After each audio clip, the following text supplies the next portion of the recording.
आज के हमारे इस वीडियो का topic can we use DC breaker in AC supply. मतलब कि हमारी जो इलेक्ट्रिकल की एसी सप्लाई होती है, क्या हम इसके अंदर हमारे डीसी सर्किट ब्रेकर का उपयोग कर सकते हैं। दोस्तों आज का यह छोटा सा वीडियो आपके लिए काफी ज्यादा इंपॉर्टेंट होने वाला है, क्योंकि इस तरीके का क्वेश्चन आपसे इलेक्ट्रिकल इंटरव्यू में पूछा जाता है। तो आखिरकार इंटरव्यू में आप इसका किस तरीके से जवाब देंगे वो भी आज के इस वीडियो में आप जान लेंगे। तो बिना देर देख रहे आज के छोटे से वीडियो को स्टार्ट कर लेते हैं। दोस्तों वीडियो के स्टार्टिंग में हम डायरेक्ट हमारे सवाल के जवाब की बात करते हैं। इसका सही जवाब क्या है? तो इसका जवाब सिंपल सा है नो, कि हमारा जो डीसी सर्किट ब्रेकर होता है उसे हम कभी भी हमारी एसी सप्लाई में यूज नहीं कर सकते।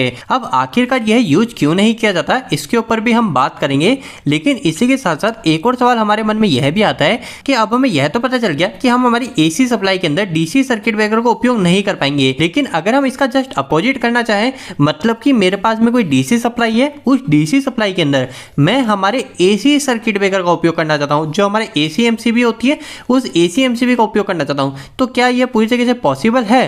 तो दोस्तों इसका जवाब भी नहीं है। मतलब कि अगर आपको आपके एसी सप्लाई के लिए किसी सर्किट ब्रेकर को लगाना है तो उस समय आपको एसी सर्किट ब्रेकर ही चाहिए, और अगर आपको आपकी डीसी सप्लाई को प्रोटेक्शन के लिए सर्किट ब्रेकर लगाना है तो उस समय आपको डीसी सर्किट ब्रेकर का ही उपयोग करना चाहिए। लेकिन दोस्तों इसके बाद में हमसे अगला सवाल एक इंटरव्यू में यह भी पूछा जा सकता है कि आखिरकार ऐसा क्यों है, क्यों हम हमारे डीसी सर्किट ब्रेकर को एसी में उपयोग नहीं कर पा रहे। तो दोस्तों इस सवाल का जवाब भी काफी ज्यादा सिंपल सा है, लेकिन इसी के बीच में एक सवाल कई लोगों के मन में यह भी आता है, उसके ऊपर भी हम बात कर लेते हैं।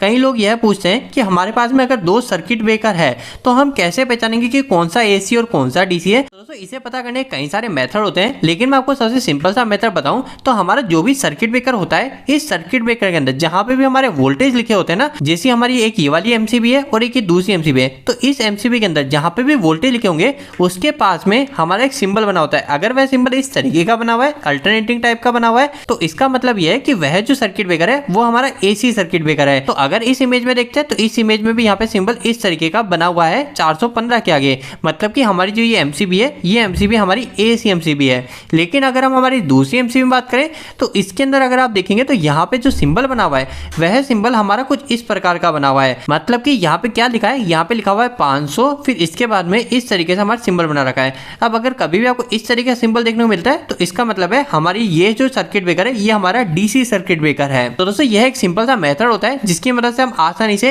एसी और डीसी सर्किट ब्रेकर की पहचान कर सकते हैं। लेकिन अब हम हमारे अगले सवाल पे बात कर लेते हैं कि आखिरकार हम एसी सप्लाई में डीसी सर्किट ब्रेकर का उपयोग क्यों नहीं कर पा रहे। तो दोस्तों इसके लिए आपको एक सिंपल सी बात यह पता होनी चाहिए कि हमारी जो एसी सप्लाई होती है ना, इस एसी सप्लाई को हमारी ज्यादा इंसुलेशन की आवश्यकता होती है। यहाँ पे ज्यादा इंसुलेशन का मतलब क्या है, तो इससे सिंपल से आप ऐसे समझ लीजिए, हमारा एक वायर है, हमारा एक कंडक्टर है, और इस पहले कंडक्टर में हमारे 220 वोल्ट एसी चल रहे हैं, और यहीं पे एक और दूसरा कंडक्टर है, इस कंडक्टर में हमारे 220 वोल्ट डीसी फ्लो हो रहे हैं। अब दोस्तों अगर हमें इन दोनों ही वायर को इंसुलेटेड करना है, मतलब कि मैं चाहता हूं कि अगर कोई इस वायर को आके छूता है तो उसे करंट ना लगे, तो इसके लिए मुझे इसको इंसुलेशन देनी होगी, इसे इंसुलेट करना होगा। तो इस समय हमें एक बात यह देखने को मिलती है कि हमारी जो एसी सप्लाई होती है, इस एसी सप्लाई को हमें डीसी के मुकाबले ज्यादा इंसुलेशन की आवश्यकता होती है। तो अभी हमारे इन दोनों ही वायर के अंदर हमारे इस पहले वायर को हमें ज्यादा इंसुलेशन देना होगा। तो दोस्तों अब अगर आप यह चीज समझ गए हैं तो सेम यही चीज ही हमारे सर्किट ब्रेकर में भी लागू होती है। मतलब कि उदाहरण के लिए अगर हमारे पास में 220 वोल्टेज की एसी सप्लाई है, उसके अंदर अगर मैं डीसी सर्किट ब्रेकर को लगा दूंगा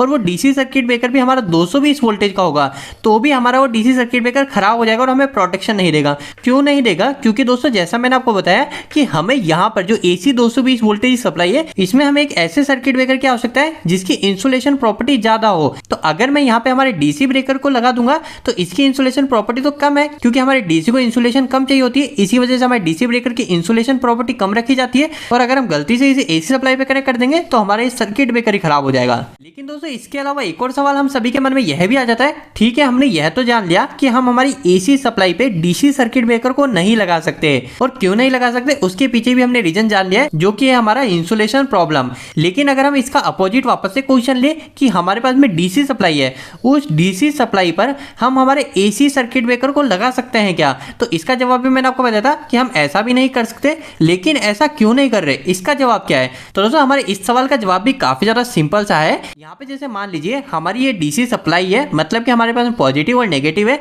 अब मैं क्या करता हूँ, यहाँ पे एक एमसीबी को लगा देता हूँ और यह जो एमसीबी ये एसी एमसीबी है। अब इस केस में क्या होगा दोस्तों, हमारी जो एमसीबी है ये एमसीबी हमें सही से प्रोटेक्शन भी नहीं देगी और ये एमसीबी खराब हो जाएगी। लेकिन क्यों खराब हो जाएगी हमारी एसी एमसीबी डीसी सप्लाई पे? तो दोस्तों इसके पीछे जो वजह आती है वह आ जाती है हमारे आर्क क्विंचिंग की। ये आर्क क्विंचिंग क्या होता है?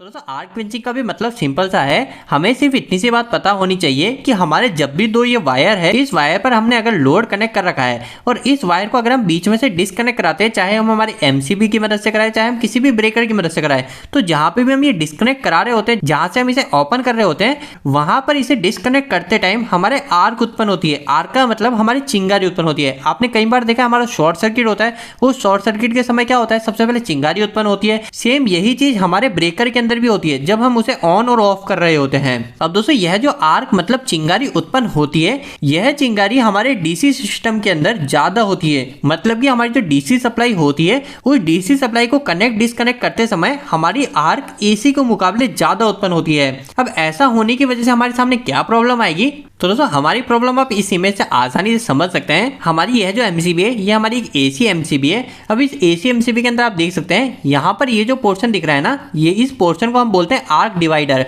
मतलब कि जब भी हम हमारे सर्किट ब्रेकर को ऑन ऑफ करते हैं तो उस समय जो आर्क उत्पन्न होती है ना, उस आर्क को, उस चिंगारी को हमारा यहाँ पे ये छोटे छोटे टुकड़ों में उस चिंगारी को बांट दिया जाता है। तो इसके कारण क्या होता है, हमारी वो चिंगारी छोटे छोटे टुकड़ों में चली जाती है और वह चिंगारी अपने आप बुझ जाती है। लेकिन अगर वह चिंगारी सिर्फ यहीं पे एकत्रित हो जाएगी, सब एक साथ रहेगी, तो यहाँ पे जलने का, शॉर्ट सर्किट का खतरा बना रहेगा। तो इसलिए हमारे जो सर्किट ब्रेकर होता है उसके अंदर आर्क डिवाइडर बनाया जाता है। तो दोस्तों अब हमारी जो एसी एमसीबी होती है, इस एसी एमसीबी के अंदर हमारा जो आर्क डिवाइडर होता है ये हमारा कम होता है। क्यों कम होता है? जैसा कि मैंने आपको बताया, एसी सर्किट के अंदर हमारे सर्किट को बंद चालू करते समय जो आर्क उत्पन्न होती है वो डीसी के मुकाबले कम होती है। तो इसी वजह से हमारे एसी के अंदर जो आर्क डिवाइडर बनाया जाता है ये हमारा कम सीमित में बनाया जाता है। अब यह जो हमारा आर्क डिवाइडर है यह तो हमारा कम कैपेसिटी का है, और अब इसी कैपेसिटी वाले एमसीबी को मैं हमारी डीसी सप्लाई पे जोड़ दूंगा तो उसके कारण क्या प्रॉब्लम आएगी? तो उसके कारण वही प्रॉब्लम आएगी, हमारे डीसी में सर्किट को ओपन क्लोज करते समय जो आर्क जनरेट होगी, उस आर्क को हमारा एसी ब्रेकर तो हैंडल ही नहीं कर पाएगा,